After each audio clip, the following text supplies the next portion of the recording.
Mais uma live aqui do programa Parlamento Aberto, direto do nosso perfil do Instagram.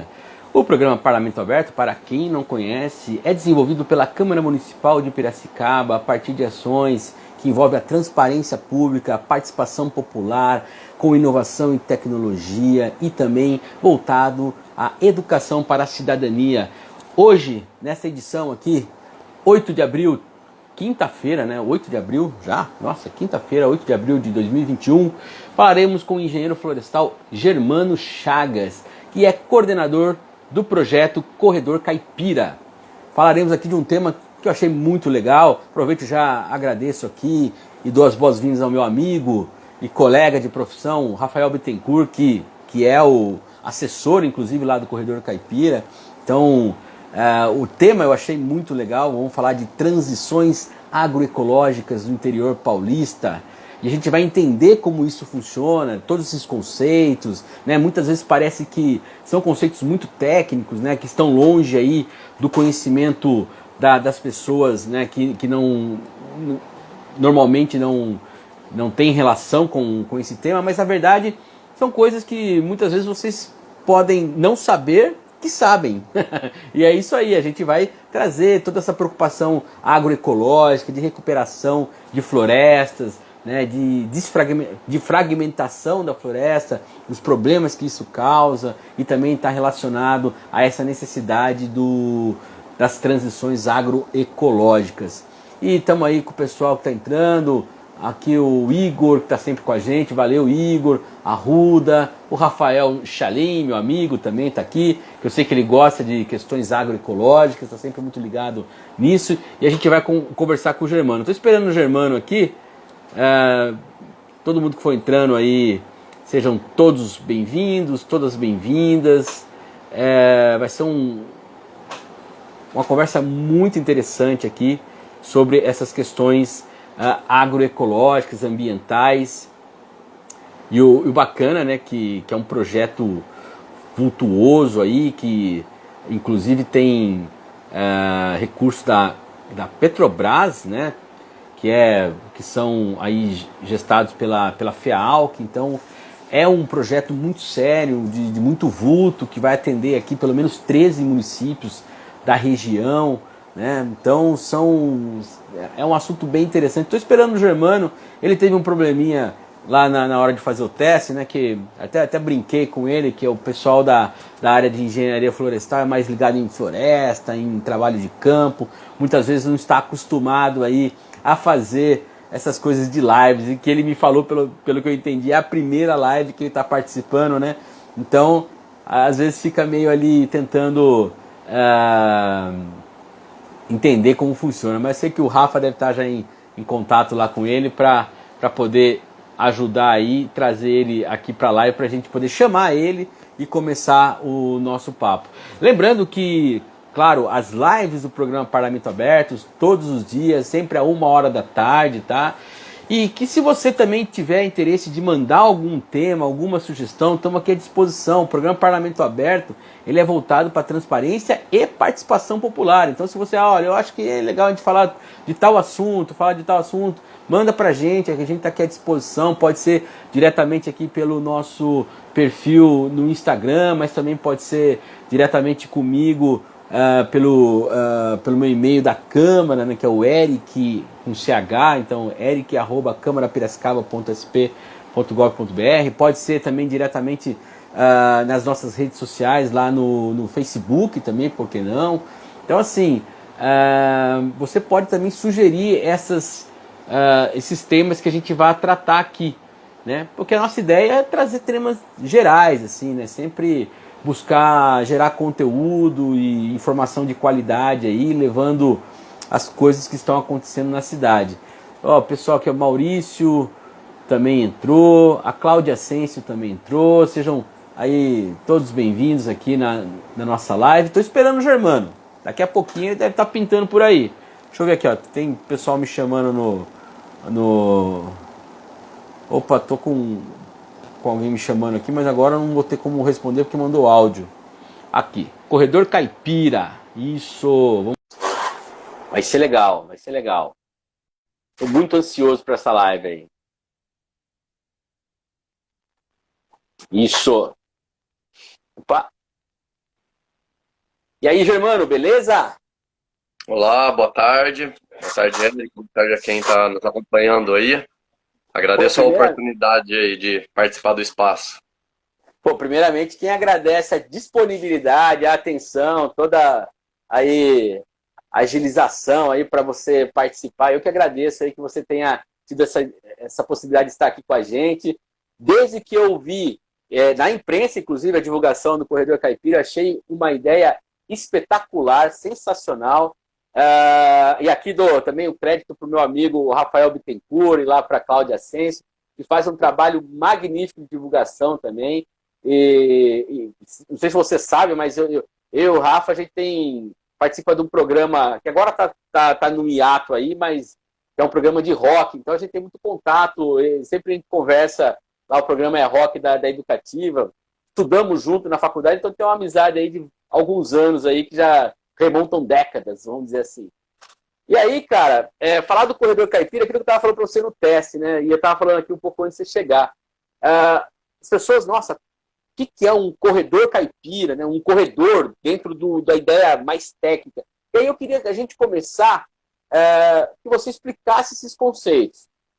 Três, basicamente, que eu acho que forma aqui um tripé para a gente poder entender. O que tecnicamente significa um corredor, né, do ponto de vista florestal, o que significa uma transição agroecológica, como que isso se dá, e aí também, para fechar, quais são os danos, quais são as dificuldades criadas por aquilo que vocês definem como fragmentação florestal, né? Essa coisa de você não ter esse território contínuo de floresta, né?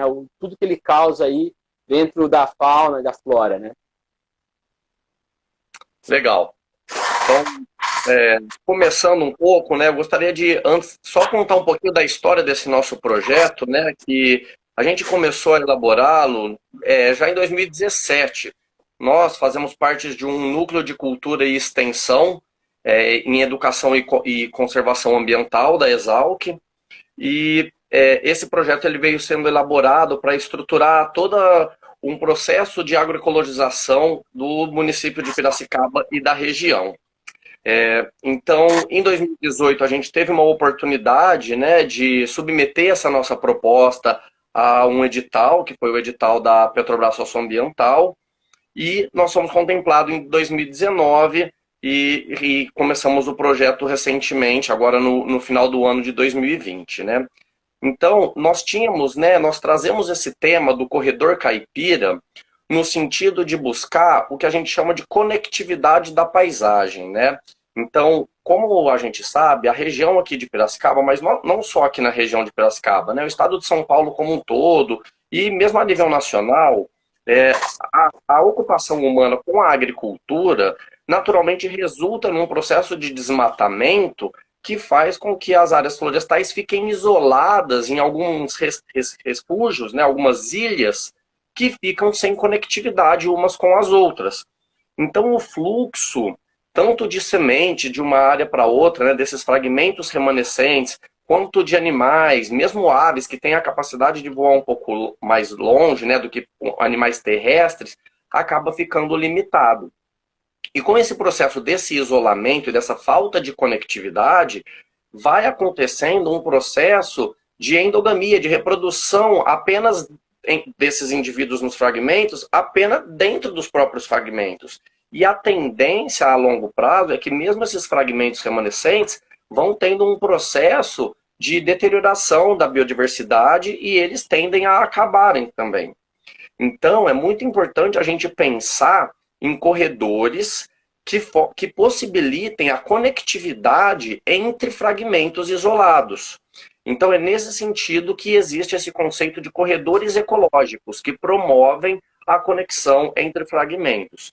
Muitas vezes, esse processo acontece de forma natural através das margens dos rios, que a gente chama tecnicamente de áreas de proteção permanente.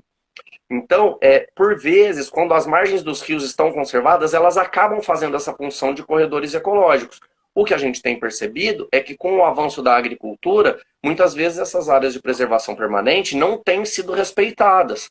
Então, essa questão da conectividade da paisagem vai ficando cada vez mais enfraquecida. Com isso, tanto a flora quanto a fauna acabam sofrendo muito com esse processo de degradação, de isolamento genético que acontece entre esses fragmentos. E aí a gente entra, então, um pouco na questão da agroecologização, né, ou da transição agroecológica. Essa questão ela é muito ampla, na verdade, né? Ela vai desde nós termos mais consciência quanto ao alimento que a gente consome, da origem desse alimento, de como ele é produzido, de onde ele vem, porque muitas vezes a gente tem agricultores produzindo aqui no nosso município, mas a gente está consumindo o mesmo alimento que vem de uma outra região, né? Então é importante ter desde essa consciência enquanto consumidor, mas também a gente conversa muito com os agricultores no processo de fazer com que ele tenha uma produção que dependa cada vez menos de agrotóxicos e de adubos químicos e que busque outros insumos e uma outra forma de trabalhar a produção desses alimentos para que tanto ele tenha uma produção mais sustentável no que se refere ao uso do solo, à conservação da água, e até da própria saúde desse agricultor que passa a utilizar insumos menos tóxicos, menos nocivos a ele mesmo enquanto produtor, e também que proporcione alimentos saudáveis para aqueles que vão consumir esses alimentos. Então, esse processo de transição agroecológica busca esse conceito de, pouco a pouco, nós irmos buscar a produção de alimentos que não tenham essa dependência de insumos químicos e que possam ser produzidos de forma mais sustentável a longo prazo. E aí, dentro dos principais desafios que a gente acaba encontrando com isso, né, são ainda algumas limitações tecnológicas, porque a agroecologia, de certa forma, ela é uma área de conhecimento novo. Por mais que ela resgate conhecimentos antigos, ela é uma área de uma ciência nova. Então, nós estamos ainda em diversos processos de adaptação tecnológica para que a gente consiga ser competitivo e esse produto produzido de forma agroecológica tenha um valor acessível. Também, a gente sabe que é difícil mudar a cultura das pessoas, né? Se uma pessoa tem o hábito de consumir açúcar, para ela parar de consumir açúcar, é um hábito difícil de ser mudado. Da mesma forma, um produtor que tem o hábito de produzir baseado em adubos químicos e venenos, para ele mudar esse hábito é muito difícil, e especialmente porque isso envolve conhecimento, um amparo técnico. Então, nós acabamos nos deparando com isso. Mas, pouco a pouco, né, com diversas iniciativas que cada vez mais estão se fortalecendo, a gente vai conquistando esse espaço e essa agroecologização. Que bacana. Então, aí dá para a gente entender esses três conceitos, né? Corredor, que é essa ligação entre esses fragmentos florestais que existem nas regiões, normalmente, em que foram, em que se tornaram locais aí de produção agropecuária, de uma maneira geral, né? E aí você tem, então, esses são os fragmentos, e dentro disso a transição agroecológica para fazer esse uso mais restrito, ou menor, ou até inexistente aí de produtos químicos, né? Aí os chamados agrotóxicos, né? É engraçado que a própria indústria que vende o agrotóxico não gosta que chame de agrotóxico. Fala que é defensivo, né? Tem uns, como fala, aquela coisa de mudanças de termo, né? É que nem quando o cara chama, ao invés de chamar o cara de trabalhador, chama de colaborador, né? Mas não deixa de ser trabalhador do mesmo jeito. Então, assim, exato. É interessante você trazer tudo isso, porque às vezes parece que é algo que está longe, quando a gente fala em floresta, e aí, por isso que é interessante esse corredor caipira, né? Primeiro, por causa da palavra caipira, traz para a nossa região, mas eu queria que você falasse um pouco do que existe de floresta nessa região. Pelo que eu vi aqui do material que o Rafa me mandou, são pelo menos 13 municípios aqui na região que envolvem isso. Eu queria que você falasse o que nós temos de floresta nessa região. Pelo que eu já conversei até com outros engenheiros, aqui a gente tem um pouco de Mata Atlântica, um pouco de Cerrado, uma coisa meio, né, que é meio híbrida. Então eu queria que você explicasse o que nós temos aí desses remanescentes florestais aí. Legal. De modo geral, a cidade de Piracicaba e a nossa região aqui, ela está dentro do bioma da Mata Atlântica. Então, o que predomina na nossa região são as formações florestais da Mata Atlântica. Mais especificamente, principalmente um tipo de floresta que acontece mais para o interior do estado de São Paulo, que a gente chama de floresta estacional semidecidual. Ela tem esse nome porque ela tem uma grande variação na disponibilidade de folhas que as árvores apresentam ao longo do ano. Então, é uma floresta que costuma perder parte das folhas, por isso esse nome semidecidual ao longo do ano. Então, essa é a principal formação florestal que a gente tem aqui na nossa região. Claro que, em função do solo, acaba acontecendo algumas outras formas vegetais. Ainda dentro do domínio da Mata Atlântica, nós temos a ocorrência de uma outra mata que acaba sendo mais seca, que é a floresta estacional decidual, que perde grande parte das folhas dela na época do inverno. E também nós temos já uma ocorrência de manchas do cerrado, também em função do solo.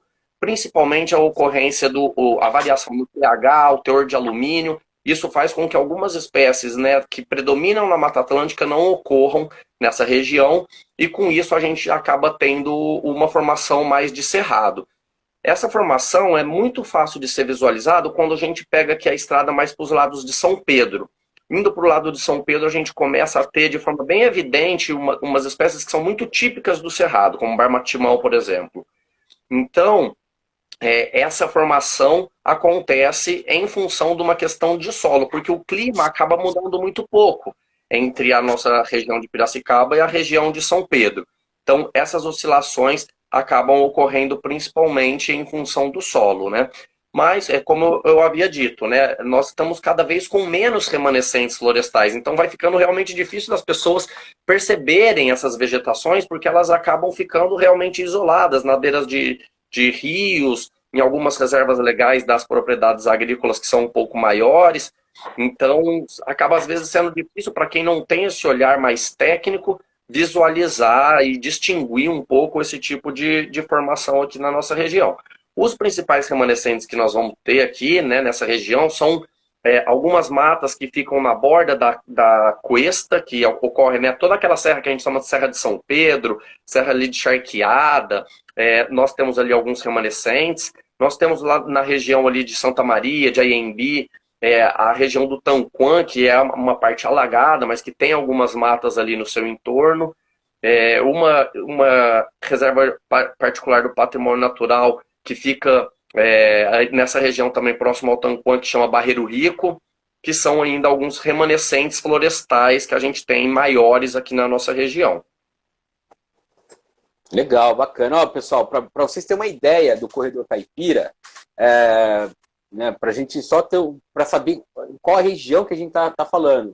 São os municípios, ó.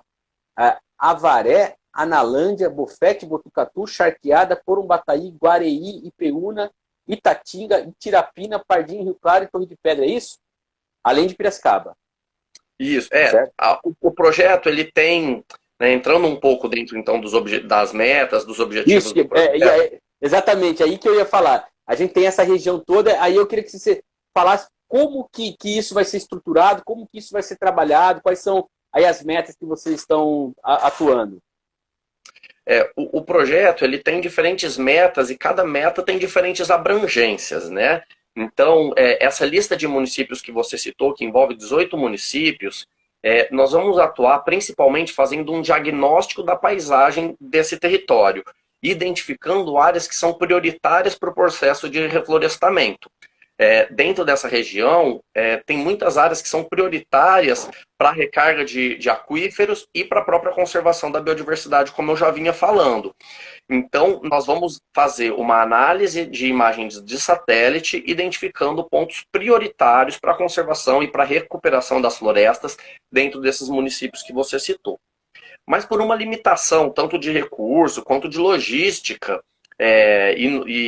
da nossa capacidade de atuação, nós não vamos ter ação direta em todos esses municípios. Os nossos esforços vão se concentrar em 5 municípios, que é Piracicaba, São Pedro, Águas de São Pedro, Santa Maria da Serra e Anhembi. Que é bem nessa região, que é bem assim o entorno de Piracicaba, né? Exatamente. Então, assim, a partir desse grande diagnóstico que pega toda essa região, nós vamos fazer um processo de reflorestamento em 45 hectares nesses 5 municípios que eu comentei. Então, a partir desse primeiro diagnóstico das áreas prioritárias, nós vamos ver dentro desses municípios que eu comentei, quais são as áreas prioritárias também para restauração. Então, para isso, a gente vai recorrer não apenas a esse primeiro diagnóstico a partir de imagem de satélite, né, que vai trazer para a gente uma orientação ecológica das áreas prioritárias, mas também nós vamos fazer uma análise junto às prefeituras, aos agricultores, e entender também quais são os interesses sociais que a imagem de satélite não consegue captar, mas que são muito relevantes quando a gente pensa também na implantação de áreas. Porque dentro dessas áreas, desses 45 hectares, nós vamos trabalhar basicamente com 2 estratégias de reflorestamento. Uma delas que são o reflorestamento voltado para princípios ecológicos, onde a gente não tem a perspectiva de retornos econômicos, e um outro que a gente trabalha principalmente com sistemas agroflorestais, onde além do processo de recuperação, a gente busca também um retorno econômico para o agricultor. Então, além de pensar nas áreas prioritárias para a ecologia, a gente pensa também nos interesses dos agricultores e da sociedade que vai acabar se envolvendo com o projeto. Então, parte desses 45 hectares, nós pretendemos também implantar não apenas pensando exclusivamente na questão ecológica, mas também pensando em como que a implantação dessas áreas pode servir como um processo de formação, de orientação, tanto para agricultores que queiram fazer essa transição agroecológica. Então, nós vamos implantar o que a gente costuma chamar de áreas escolas, né? Onde nesse processo de implantação a gente vai dando toda a orientação, fazendo cursos através dessa implantação, e aí a gente vai construindo junto com os agricultores as estratégias, trazendo as orientações, e não apenas para agricultores, mas também para a sociedade que queira participar. Porque cada vez mais a sociedade está interessada em saber como é produzido o seu alimento, seja para fazer um pouquinho numa hortinha que tem em casa, num quintal, ou seja para simplesmente tomar conhecimento desse processo, né? Então, e dentro desses 5 municípios, onde nós vamos trabalhar com esses 45 hectares a serem reflorestados, nós temos essas 2 frentes, como eu comentei, e esse cuidado de pensar também na questão social para a gente implantar essas áreas. Mas, além desse diagnóstico que nós vamos fazer e esse processo de restauração, o projeto Corredor Caipira ainda tem outras frentes. Ainda nessa parte mais ecológica, o projeto vai implantar o que a gente chama de banco ativo de germoplasma. O que é isso? Né? É um banco ativo de germoplasma de espécies arbóreas, né, nativas da nossa região. O que é isso? Quando a gente vai fazer um processo de reflorestamento, a gente toma alguns cuidados com a conservação genética das espécies que a gente está implantando naquele lugar. Então, quando você vai colher a semente para fazer mudas para reflorestamento, você não vai catar tudo de uma árvore só. Você vai catar de algumas espécies, de alguns indivíduos diferentes, procurando ter uma boa distribuição dentro da região de ocorrência daquela espécie, para você ter uma boa bagagem genética dessa espécie na hora de instalar o processo de reflorestamento. E quando a gente vai pensar num banco ativo de germoplasma, a gente tem um cuidado ainda maior com essa questão da genética. Então a gente vai conservar 20 espécies arbóreas da Mata Atlântica nesse banco ativo. E para fazer isso, cada uma dessas espécies, nós vamos coletar sementes de 30 matrizes e nós vamos fazer toda a rastreabilidade da produção das mudas que vieram dessas 30 matrizes. Ou seja, cada muda que a gente plantar dessas 20 espécies, nós vamos saber exatamente quem é a mãe dessa espécie plantada lá no campo, com todo o cuidado de rastreamento. Isso possibilita que a gente tenha uns estudos mais avançados de conservação genética e também possibilita que a gente pense futuramente no melhoramento genético dessas espécies. Muitas dessas espécies, que são algumas das mais ameaçadas de extinção, são também árvores que têm excelentes madeiras e que justamente pelo corte de madeira foram sobreexploradas. Então, a gente pode pensar tanto no melhoramento da madeira, mas não só disso, né? Nós também uma outra planta, uma outra espécie que a gente pretende trabalhar é a palmeira jussara. que é como o açaí da Mata Atlântica. É uma espécie que tem sido muito devastada porque ela produz um palmito de excelente qualidade, então ela tem sido sobreexplorada por conta do palmito. E aí nós podemos pensar em melhoramento genético dessa espécie para a produção de palmito mais rápido, para a produção do próprio polpa do açaí, que ela dá uma polpa idêntica do açaí, só que a gente consome o açaí que vem lá da Amazônia. Então, a gente pode pensar no melhoramento dessas espécies ao longo do tempo também e conseguir melhores produtos florestais a partir desse banco ativo de germoplasma que a gente vai instalar agora. O processo de melhoramento genético de espécies de ciclo longo é muito complicado. Então, por isso é fundamental a gente ter esse início, ter esse cuidado de começar esse processo para que a gente possa, ao longo dos anos, aí, pensar no melhoramento genético dessas espécies. Então, essa é uma outra meta do Corredor Caipira, ainda, né, no que se refere a essa parte mais ecológica. Nós temos também uma frente mais voltada para educação, onde a gente vai promover cursos e oficinas. No projeto estão previstas 12 oficinas de 8 horas.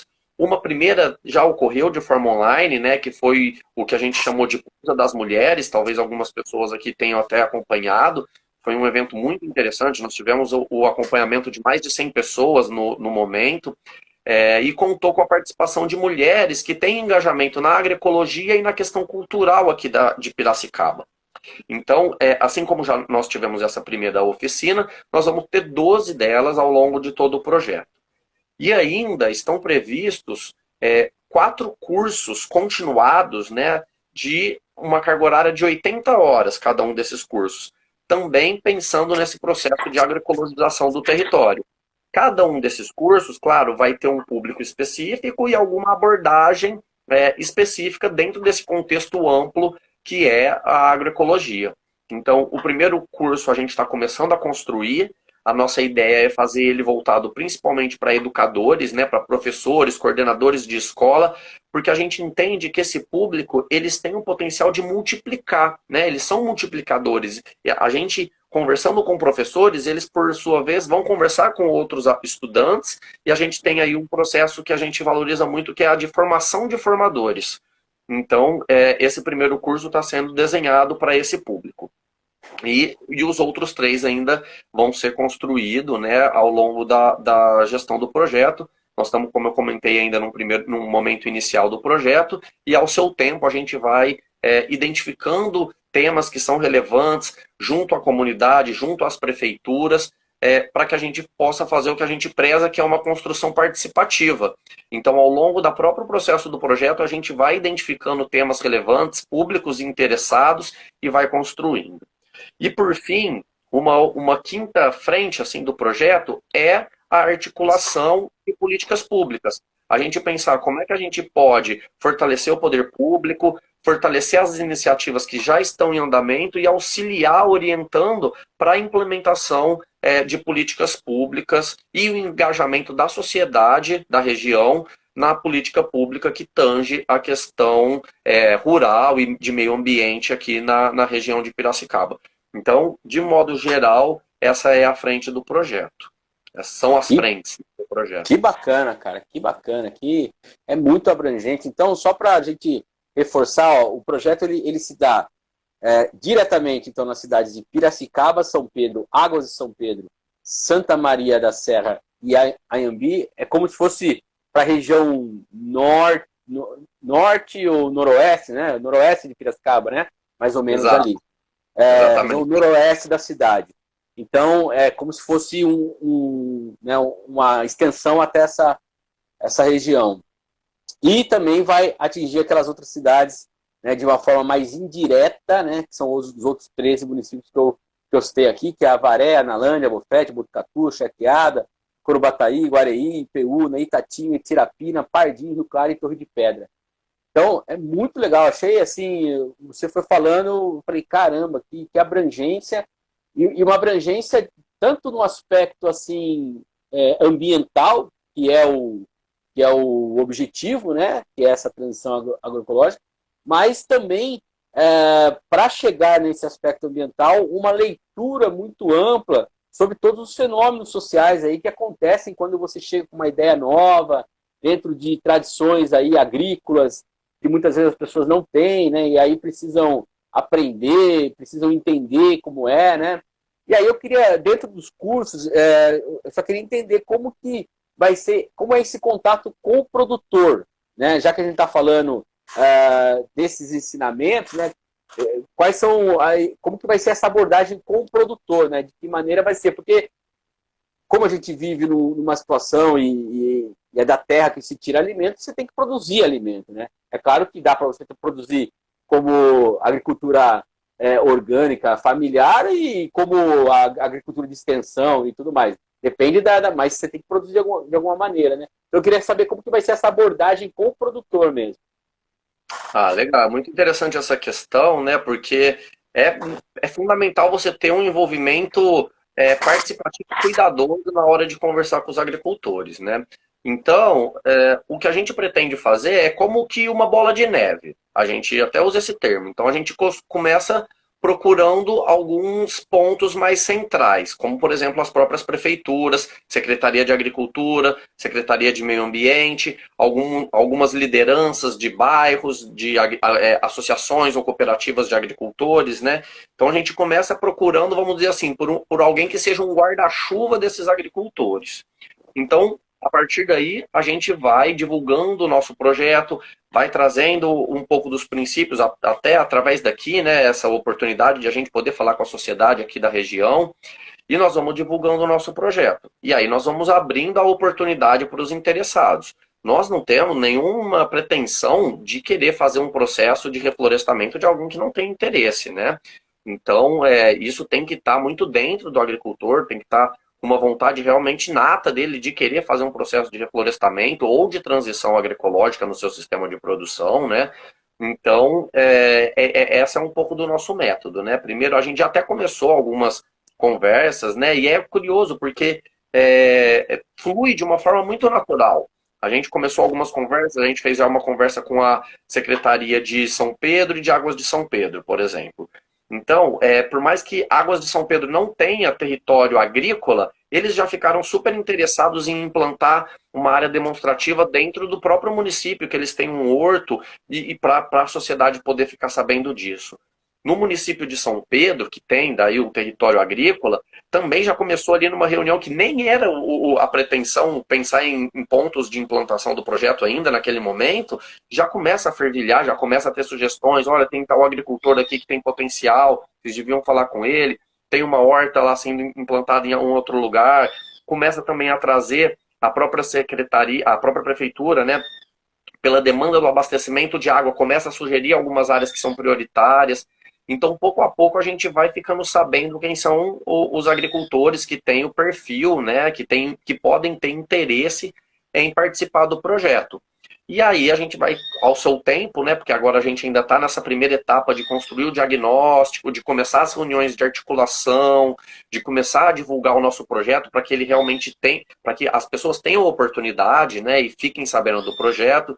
E a partir daí, de forma segura, claro, a gente sabe de toda a conjuntura da pandemia, a gente não pode ser irresponsável, mas ao seu tempo a gente vai fazer o contato com esses agricultores, explicar pessoalmente quais são os objetivos do projeto, o que o projeto fomenta, o que a gente gostaria que o agricultor trouxesse de contrapartida, como que funciona essa participação, e pouco a pouco a gente vai articulando e construindo esses agricultores, né, conversando para ir definindo como os agricultores vão se envolver. Eles podem, como eu já comentei, se envolver tanto sendo beneficiários direto das áreas de implantação, né, e receber esse apoio com insumos, com assistência técnica, com as orientações para que na propriedade deles seja feito a implantação de alguma parte desses 45 hectares, como ele também pode participar dos cursos apenas, e não necessariamente receber insumos e a implantação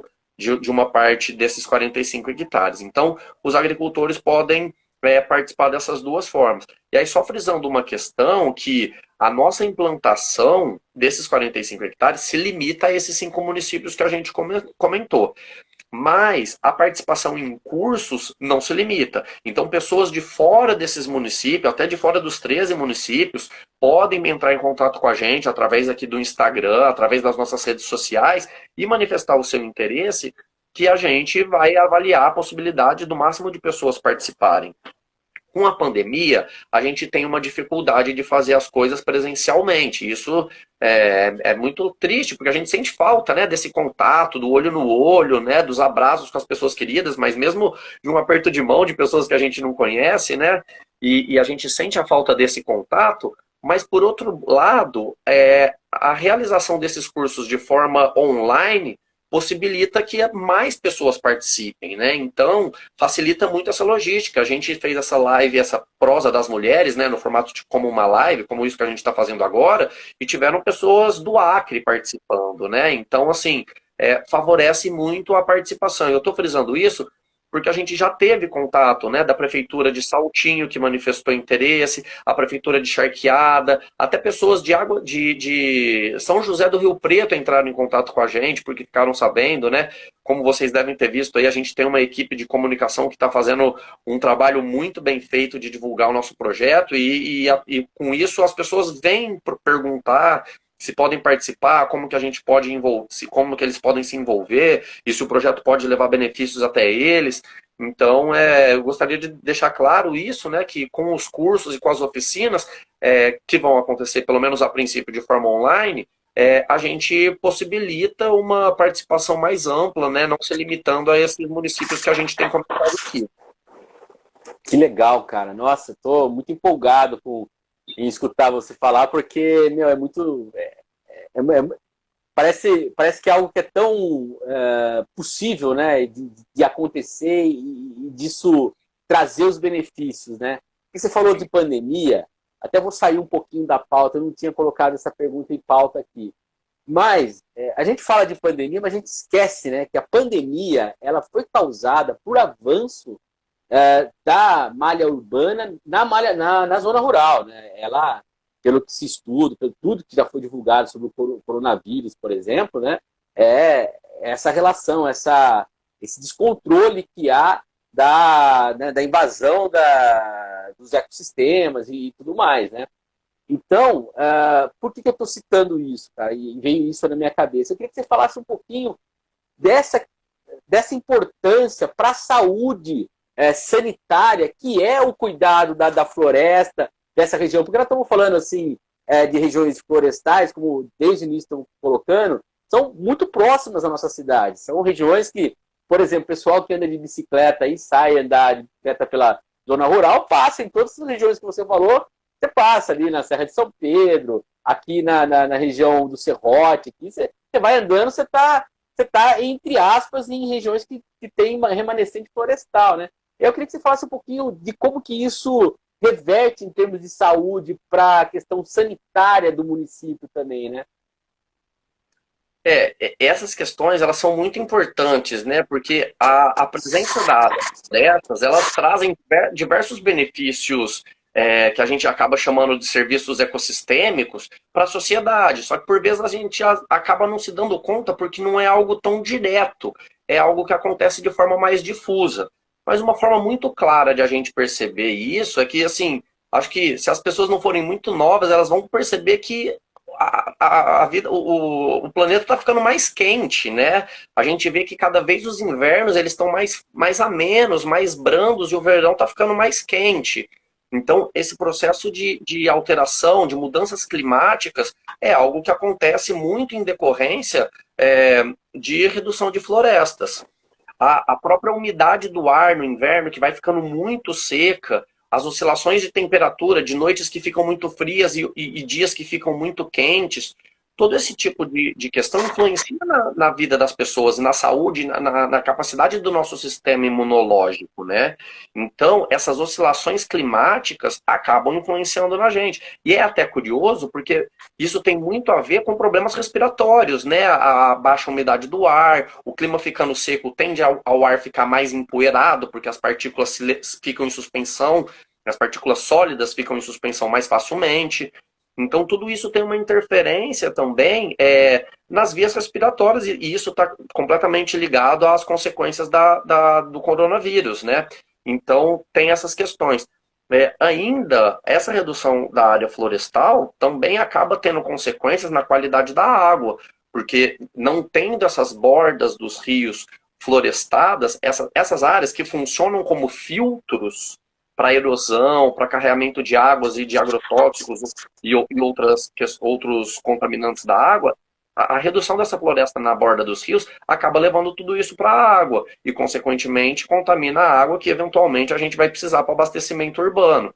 Então, a conservação das florestas, ela não é só uma questão de ambientalismo e de a gente querer preservar os animais e a flora. Ela presta serviços direto para a sociedade, só que às vezes a gente demora um pouco para perceber quando a gente está longe desse ambiente, mas enfim, acho que pouco a pouco a gente está percebendo isso de forma muito evidente, né?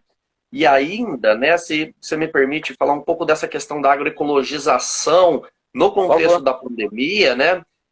A gente percebe que com esse processo da pandemia, a gente teve um aumento da pobreza muito grande e até um retorno da fome no Brasil.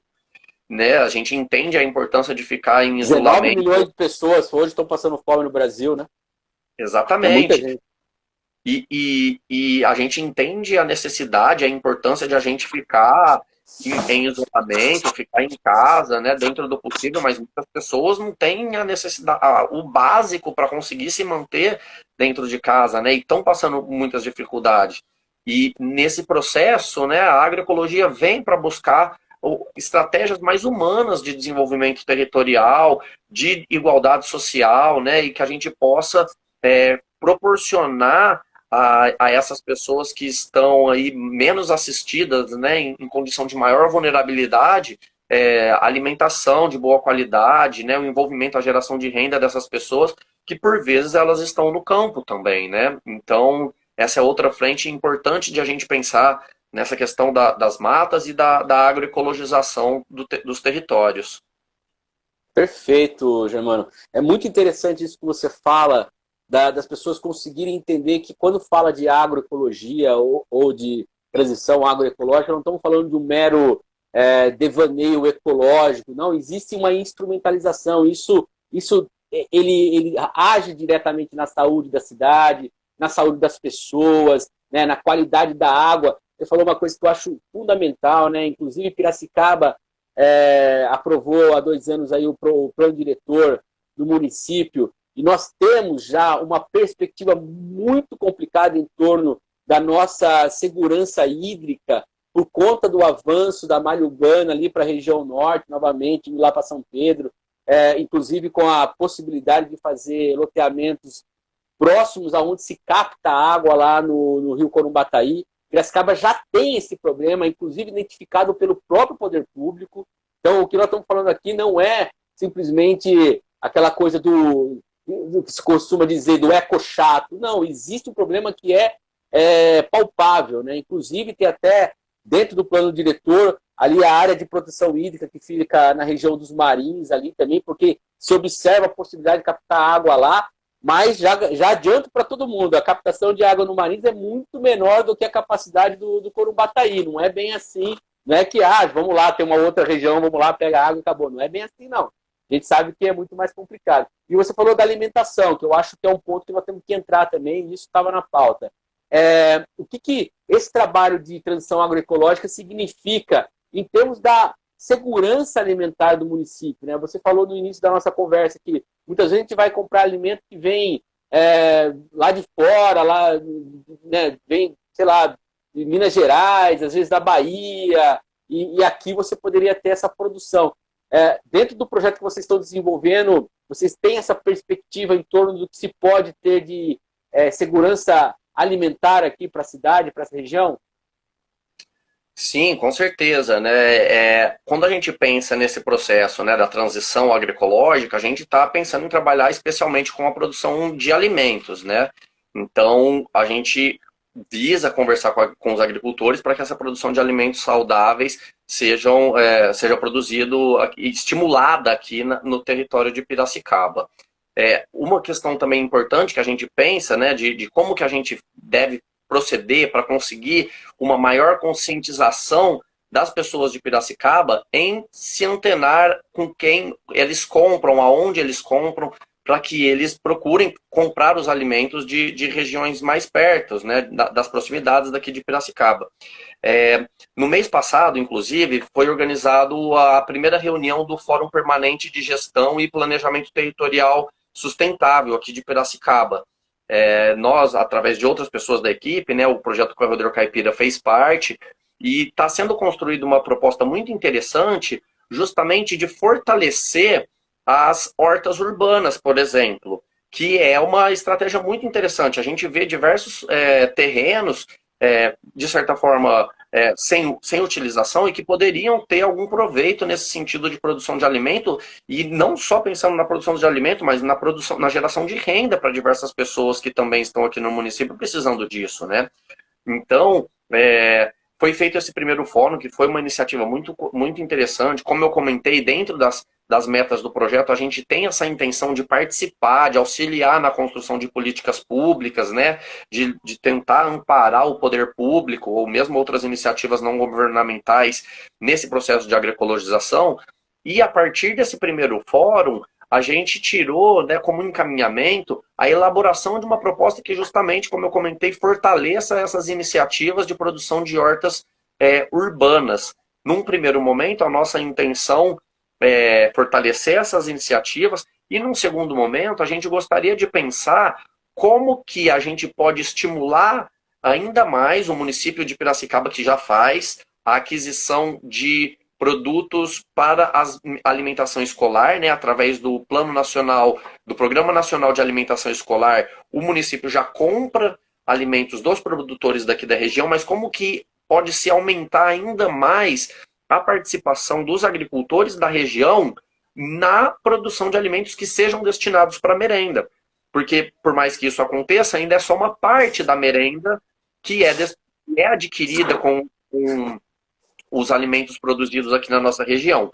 Então, essa é outra estratégia muito importante que tanto ajuda as crianças que acabam consumindo um alimento mais saudável, que foi produzido aqui nas proximidades, quanto ajuda muito a economia do pequeno agricultor aqui da região de Piracicaba, porque a gente sabe que por mais que não seja fácil produzir alimentos, né, especialmente de forma saudável, é muito difícil para o agricultor, especialmente o pequeno agricultor, colocar o produto dele no mercado. Acho que não só para o pequeno agricultor, acho que isso vale para diversos empreendedores, né? O agricultor, ele é um empreendedor que o produto dele é alimento ou algum produto agrícola. Mas todo empreendedor se depara com essa dificuldade de conseguir colocar o seu produto no mercado. E com o agricultor não é diferente. Ele tem dificuldade não só em produzir, mas ele tem dificuldade de escoar, talvez ainda mais do que de produzir. E aí esse tipo de iniciativa, como o Programa Nacional de Alimentação Escolar, que é o PNAE, muitas vezes chamado de Programa da Merenda Escolar, ele é uma forma muito interessante de fortalecer esses agricultores. Não apenas o PNAE, mas também o PAA, que é o Programa de Aquisição de Alimentos, ambos são do governo federal, mas podem ser o município tem. Então, essa é uma outra questão muito importante que a gente tem buscado, tem teclado junto com o setor público de Piracicaba, para que a gente fortaleça aí a agricultura familiar e estimule a produção de alimentos saudáveis no território. Legal, cara. Olha, você vê, a gente começou falando de conceito de corredor, de transição agroecológica, de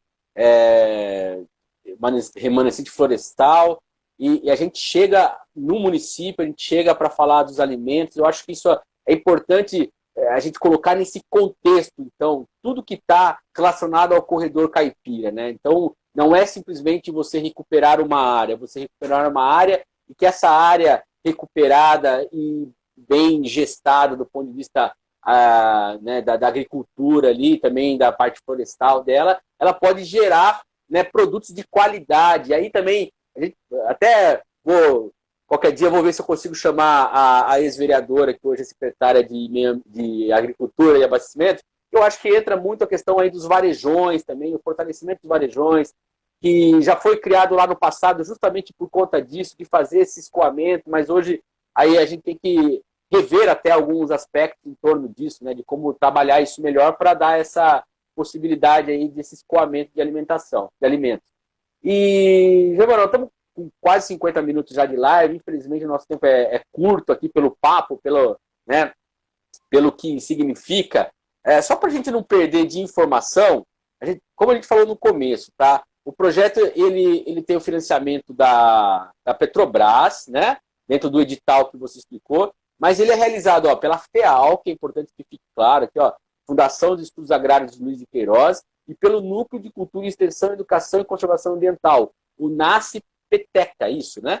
Que é da Exalc, né? Aqui em Piracicaba. Eu acho que é importante a gente registrar isso para que as pessoas saibam quem está por trás disso e como é importante você ter uma universidade pública aí com essa formação e trazendo esse serviço para nós. E aí eu queria que você falasse em relação a prazos para ver as coisas acontecerem. Vocês imaginam quando que a gente vai conseguir ver isso acontecendo e esse resultado? Qual que é a previsão que vocês têm? Bom, primeiro, realmente, né, é importante a gente reforçar aí a participação do núcleo, como eu comentei no começo, né, são professores da Exalc, técnicos, pesquisadores associados, como eu sou, né, que se debruçam há bastante tempo na agroecologia, que tiveram todo um cuidado de escrever esse projeto e conseguimos ter essa felicidade de trazer esse recurso para ser investido aqui na nossa região, né. Então a gente fica muito satisfeito, porque foi um edital que teve mais de 1.500 projetos submetidos e foram aprovados 64, né? Então a gente passou por uma peneira bem grande para conseguir trazer esse recurso para cá, né? E com o grande apoio da FEAL, que tem ajudado a gente muito na gestão do recurso, sem essa participação desse núcleo, da Exalc, sem a participação da FEAL, que nada disso teria acontecido. E aí, para entrar nessa questão dos prazos, né? O projeto, como eu comentei, ele teve início no final do ano passado. Ele foi assinado, o contrato teve início em meados de novembro e ele tem duração de 2 anos. Então, o nosso projeto vai até meados de novembro do ano que vem. As primeiras iniciativas, como eu comentei, né, do diagnóstico, de algumas articulações, as coletas de semente para o banco ativo de germoplasma, tudo isso já está começando. São questões que ainda não estão direto no contato com a sociedade, mas já estão sendo iniciados. Os cursos e oficinas, nós estamos iniciando. Nós fizemos a primeira live abordando o tema das mulheres na agroecologia, há 10 dias, mais ou menos, e nós vamos dar sequência agora com a elaboração do nosso primeiro curso. Então, no próximo mês, a gente já começa a ter essa articulação do primeiro curso que a gente vai fazer voltado para educadores. A gente pretende já também no próximo mês começar a fazer os contatos com alguns agricultores. Então, pensando em cronograma, o nosso projeto está em vigência, ele está acontecendo. As primeiras ações estão começando, os primeiros contatos para divulgação estão começando, e a gente tem aí, como eu comentei, até novembro de 2022 para concluir a implantação dos 45 hectares, a realização dos 4 cursos, das 12 oficinas, né, e o envolvimento da comunidade como um todo. Espero que a gente possa trazer bons benefícios aqui para a região de Piracicaba. Que legal, eu espero que ao longo aí dos próximos 2 anos a gente possa conversar em outros momentos para você falar dos momentos que está o projeto, para a gente ir acompanhando aí sempre que possível. Você sabe que aqui no Parlamento Aberto vocês estão de portas abertas aqui para voltar quando quiserem, tá? Agora a gente avançou 6 meses, já tem esse resultado, vamos trazer. Volta e a gente faz de novo, porque esse é o nosso objetivo. Para vocês terem uma ideia, pessoal, em números, o corredor Caipira, 45 hectares recuperados, né, que é a previsão de mais de 90 mil mudas que serão plantadas, né, ao longo do projeto. 5 municípios diretamente impactados, como a gente já falou, 13 municípios que serão beneficiados indiretamente, 120 participantes diretos, né? E mais de 15 profissionais aí envolvidos nessa iniciativa, nesse corredor Caipira, que a gente espera aí que tenha muito sucesso. E aí, só para finalizar, a gente não tem muito tempo, mas dá uns 2 minutinhos, dá para você falar assim.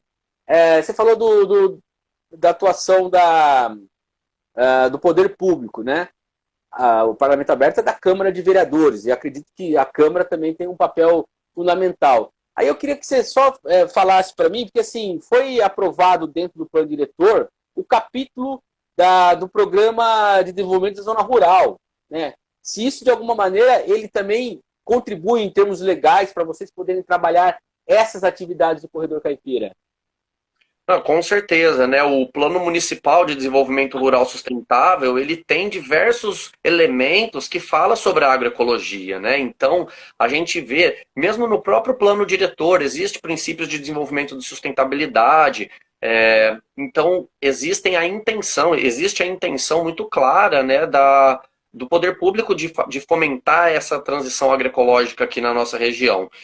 E aí, vindo o projeto nesse momento, né, tem tudo para essas duas iniciativas se fortalecerem, e não apenas essas duas, né? Aqui em Piracicaba tem diversas articulações já também de agroecologia, como a Arapira, né, que é a Articulação Regional de Agroecologia de Piracicaba, tem a Rede Leste de Agroecologia, que é organizada pela Embrapa, tem a Rede Guandu de Consumo e Alimentação Sustentável, o Projeto Redemoinho também da Exalc, agricultores que também já fazem esse processo, e junto com o poder público a gente tem um potencial muito grande de pegar essa iniciativa que tem no plano de desenvolvimento rural sustentável e canalizar ela e fazer ela vir para o chão. Então isso é realmente muito importante, ver o interesse do poder público para que a sociedade consiga se articular junto a esse poder e pôr na prática isso que está sendo elaborado dentro da política.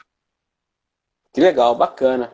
Bom, infelizmente o nosso tempo já foi, já estamos quase terminando aqui. Germano, eu queria agradecer enormemente sua presença. Muito obrigado por todas as informações, pela clareza de ideias. Olha, do fundo do meu coração, eu desejo sucesso para vocês aí. Eu sei que é um trabalho magnífico e, como eu falei e repito, estou aqui à disposição caso vocês queiram, né, mais divulgação aqui. Esse é o nosso papel, viu? Valeu mesmo, cara. Legal. Eu também, em nome da equipe do projeto como um todo, agradeço muito a oportunidade de poder contar um pouco das nossas intenções. Acho que isso é ótimo para a agroecologia como um todo, para o território como um todo. É bom para que a gente possa divulgar e ver os possíveis interessados. E quem quiser saber mais, manda mensagem aqui no nosso perfil que a gente responde, vai dando atenção para os interessados. Muito obrigado, pessoal, viu? O pessoal que segue o Parlamento Aberto aí, ó, segue também o Corredor Caipira, que é o perfil aí do projeto. E lembrando que as nossas lives aqui são diárias. Amanhã a gente vai receber aqui na live nossa o presidente da empresa Mirante, que é responsável pelo esgoto aqui em Piracicaba. Vai ser uma live bem interessante também, entrando nessas questões aí ambientais. Então, o pessoal que está acompanhando, que eu sei que gosta desse assunto, amanhã vai ser uma live também bem interessante. Germano, aquele abraço, parabéns pelo trabalho, sucesso. Ó, e como eu sempre falo para todo mundo aqui, use máscara, álcool em gel e que venha a vacina logo aí para você tomar e ficar bem imunizado. Valeu, hein? Falou, um abraço. Até mais. Tchau, tchau. Tchau.